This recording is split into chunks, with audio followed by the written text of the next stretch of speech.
Bonjour à toutes et à tous. Allez, c'est parti. On va voir cette petite nymphe que je surnomme l'alpaga. Alors l'alpaga due à l'utilisation de ces matériaux. Alors je sais pas si vous vous rappelez, dans une vidéo précédente, avec toujours mes grosses loupes, hein, je vois rien. Donc dans une vidéo précédente, je vous avais présenté les produits de Dordogne Fischer. Donc plusieurs produits, on n'avait pas fait de montage réel, on avait fait quelques petits montages sur d'autres nymphes, ou d'autres sèches aussi, et c'était nickel. Et là, je vais vous présenter le produit Alpaga, parce que avant de vous le présenter, de vous faire voir des montages, j'avais envie de l'essayer, vraiment de savoir ce que c'était comme matière, comment elle se travaillait, et ce que je pouvais en faire, et quels résultats j'obtenais. Donc les résultats, franchement, nickel. Donc c'est un produit avec, j'ai pêché pas mal en fin de saison, voilà, donc sur le septembre, octobre, tout ça, donc pas mal d'ombres, de truites, avec des couleurs plus ou moins naturelles sur deux rivières différentes. Donc la Dordogne et aussi sur une rivière calcaire qui est la Touvre. Voilà, j'ai deux rivières, une granitique, une calcaire. Ça me permet de voir si les couleurs qui marchent plus d'un côté que de l'autre, parce que voilà, de la couleur comme ça, jaune, on va retrouver ça plus sur ce qu'on appelle sulfure. On va trouver ça plus sur de la rivière granitique, par exemple. Ça, cette couleur-là, on la trouve moins sur les mouches ou sur les nymphes, moins en rivière calcaire. Alors, pour revenir à notre matériau, qu'on appelle l'alpaga, voilà, tout simplement une espèce de laine, hein. Alpaga, oui, il y a la nymphe là-bas, c'est une espèce de laine. Il y a plusieurs couleurs. Là, on a un petit gris, gris noir, donc comme la nymphe qui est montée là. On a du marron foncé, très foncé, qui tire un peu vers le noir. On a de la couleur beige, enfin beige, je dirais même pas beige, un petit peu jaune pâle. Donc là, pour les éphémères, c'est nickel. On a du crème. Après, on a couleur moutarde, donc là pour de la sulfure. Et là, on part dans des couleurs un peu exotiques. Orange, bleu ciel, violet et vert pistache. Alors là, toutes les couleurs que j'ai, mais je suis sûr qu'ils vont en sortir d'autres, ou il y en a peut-être d'autres. J'ai pas été regarder sur son site, parce que là, je vous parle des produits vraiment que j'ai eu l'année dernière. Je suis pas retourné voir, mais je vous invite à aller voir sur son site. Donc je remets là, Dordogne Fischer. Ça se trouve très facilement hein, dans Google. Tapez Dordogne Fischer, vous allez tomber dessus.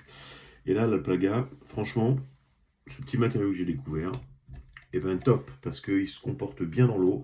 Il a de la fibre, comme vous pouvez voir là, qui bouge. Donc ça donne une nymphe assez vivante. Ça se remplit bien d'eau. Donc ça se humidifie bien. Malgré qu'apparemment on pourrait l'utiliser. Alors je l'ai utilisé, je dis bien qu'en nymphe. Je ne l'ai pas utilisé en autre chose. Et un petit peu aussi en type streamer. Et c'est des couleurs qui marchent très très bien en réservoir, comme ça marche très bien sur la Dordogne et la Touvre, mais en nymphe. Je l'ai monté, je vous dis, en plusieurs types. Voilà, je vais vous faire ma boîte. Ici, tout ça là, ce n'est que des couleurs alpaga, tout simplement. Donc je la monte en différentes tailles. Là, les couleurs que je vous ai fait voir, c'est de la 3,5 avec de la bille de 3,8, pardon, avec de l'hameçon de 12. Là, on va monter sur hameçon de 14 avec de la bille de 3,3. Les hameçons de 14, comme d'habitude, hein, Doiku. Voilà, Doiku 14, 301. Vraiment, l'hameçon passe partout pour la perdigone et monter des sèches. J'arrive vraiment à monter un petit peu de tout avec ça, hein, que ça soit du sedge, de l'éphémère, de la nymphe, de la perdigone. Voilà, vraiment, c'est vraiment l'hameçon passe-partout. On monte de tout avec, c'est pas mal. Donc là, pour monter donc notre petite alpaga, on va prendre de l'ultratrite, donc en 70 deniers, ce qui équivaut à peu près à du 8,0. Alors vous pouvez la monter un peu plus fine, mais comme il faut qu'on fasse du remplissage, ça serait dommage de bousiller du fil de 14,0 et puis faire 25 000 tours pour remplir notre nymphe. Donc là, j'ai dit 70 deniers noirs, qui est le fil classique pour monter des nymphes, hein, et puis monter tout type de mouche.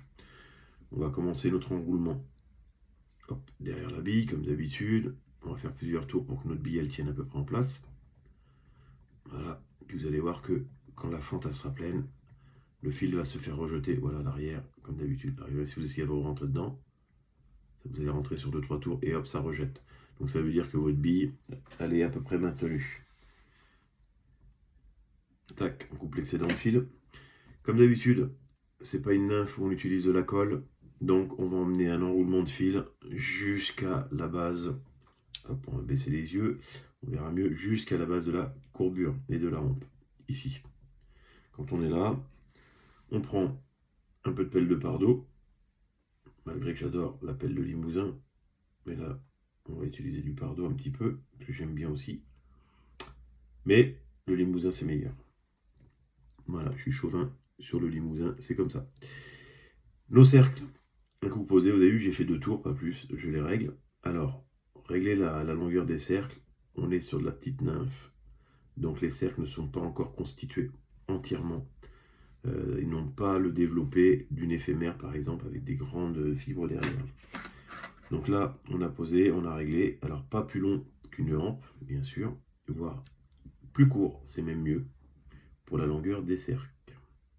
Hop, je coupe les excellents. Et là, on va dresser un petit peu notre corps en conique, pour éviter d'avoir une matière pas régulière, si vous préférez, quand on va mettre l'alpaga. Je préfère dresser un corps conique avec du fil.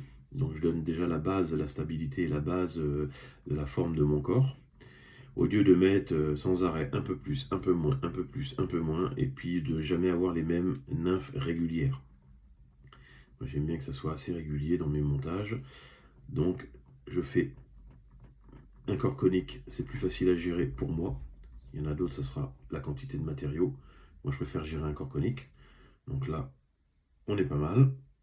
Je vais ramener mon fil à la courbure arrière et en même temps je le détorse pour pouvoir avoir un fil plat et avoir une finition propre. Voilà, même si je vais vite vers l'arrière, comme ici. Maintenant, on va prendre notre petite alpaga à couleur un peu gris-noir. Alors, on va prendre une petite pincée. Oui, toute simple. Et vous allez voir que c'est une matière. Alors, moi j'adore cette matière, mais qu'est-ce qu'elle est chiante à travailler. Pourquoi? Vous voyez, je l'enroule sur le fil. Et si je tire dessus, il n'y a rien qui se mélange. Et oui, la tenue sur le fil est très très chiante. Vous allez prendre un dubbing d'écureuil, de lièvre, ou de la laine, ou des trucs comme ça, ou même des dubbings synthétiques, comme celui-là.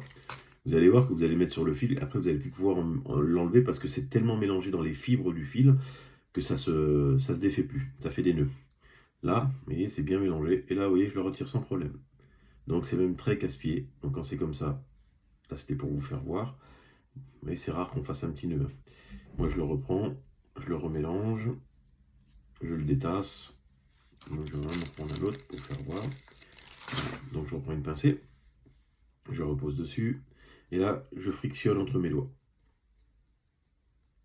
pour bien le tasser et bien le mettre. Et vous avez vu, je suis parti sur une base très fine, et plus je remonte, plus ma base elle est épaisse. Plus mon remonté vers le bord de bobine c'est épais. Mais à la base, au cul de l'hameçon, c'est un petit peu plus fin. Et là je commence mes enroulements en ayant fil tendu. Et là, maintenant, je vais plus choper mon bord-de-bobine, mais je vais choper mon fil, tout simplement. Et je vais passer plusieurs tours au même endroit. Et hop, je vais redresser. Et je tiens mon fil en même temps. Mon fil et la matière alpaga. Pour vraiment, vous voyez, le nombre de fils que je fais, enfin le nombre de tours que je fais en même temps dessus, ça me permet de bien emprisonner mes fibres et de bien les maintenir. Si je faisais pas ça, ça arriverait à se défaire et ça vous ferait des grandes pâtés de fibres, ça serait pas top. Là, on va reprendre le petit bout tout à l'heure qui était tassé. Vous voyez, ça se détasse. Hein. Très bien. On va en remettre un tout petit peu. Hop. Comme ceci. Et ça se déchire facilement comme matière. On va dire, voilà, quand c'est pas tassé dans le fil, ça se défait facilement. Et si je fais ça comme ça fait des bourrelets et ça fait pas top. Donc il faut le tendre, il faut faire plusieurs passages. Là, il y en a un peu trop, on prend, vous voyez, ça se défait facilement. Tac, on détord. On enlève. Donc l'alpaga, c'est très chiant à travailler. Mais par contre, quand c'est là, vous voyez, ça fait plein de fibres, c'est vivant, ça vous donne quand même un corps assez volumineux. Et ça vous donne aussi des couleurs qui sont vraiment, qui se rapprochent du naturel. Alors pour finir notre petite nymphe, on va prendre de la fibre synthétique couleur orange, comme ceci. Donc ça vient de chez Hens, c'est du Dubbing Spectra, avec des petits reflets cuivre, donc ce qu'on appelle copper, reflet un peu or, un peu cuivre. Là je mets dessus, et là vous allez voir que si je fais ça et que je tire, vous voyez c'est pris dans le fil tout de suite, ça fait des nœuds. Ça se défait moins bien que l'alpaga. Donc c'est ça la différence entre l'alpaga et ça. C'est pour ça que l'alpaga est chiant à utiliser. c'est qu'il se mélange mal sur le fil. Mais par contre, très bonne matière, très bonne matière, très vivante dans l'eau, et qui moi m'a apporté de très bons résultats. Donc là, j'ai fait mon spot orange. Vous voyez, une petite neuf qui va très vite à faire. Tac, 1, 2, hop, premier nœud, on serre, et deuxième nœud de sécurité derrière. Hop, on serre. Un petit coup de ciseau, et votre nymphe est terminée. Voilà, avec toutes les explications que je vous ai données, ça a mis 10 minutes, mais normalement, en 2-3 minutes, cette nymphe, elle est faite. Et là, vous pouvez varier énormément les couleurs. Vous pouvez mettre 2 couleurs alpaga en même temps. J'ai monté les petites couleurs vert d'eau comme ça, là. Vraiment top. Et ça, c'est pareil, ça me servira à faire des culs de sedge pour pêcher avec quand ils sont au moment de la, on va dire au mois de mai, je crois. Oui, au mois de mai, quand ils sont en train de pondre. On appelle ça les cuverts. Donc les cuverts, c'est des sedges cuverts. Et au bout du sedge, il y a des petits cuverts comme ça. Et ça m'est déjà arrivé de faire des petits sedges avec des spots orange comme ça au cul. Donc j'ai les deux que j'utilise. Et quand on prend les vrais sedges, eh ben on revient vers les mêmes couleurs. Donc c'est ça qui est très intéressant. Donc voilà pour ce montage. Donc à vous, avec toutes les couleurs qu'il peut y avoir, à vous d'aller les varier, à vous de vous créer vos propres montages. Mais là, franchement, l'alpaga, vous voyez, vraiment très propre. Et comme je l'ai dit tout à l'heure, si vous voulez avoir du volume, il suffit de le brosser. Et vous voyez tout de suite, ça donne du poil, ça donne du volume, ça donne de la fibre vivante. Donc ça, moi, je l'ai fait beaucoup sur les petites nymphes, sur les petites streamers, pardon. Et je les ai bien brossés, ça faisait des grandes fibres derrière. Et quand je ramenais tout doucement, ça faisait des fibres vraiment qui vivaient dans l'eau. C'était vraiment génial. Et les truites ont aimé. Donc très bien.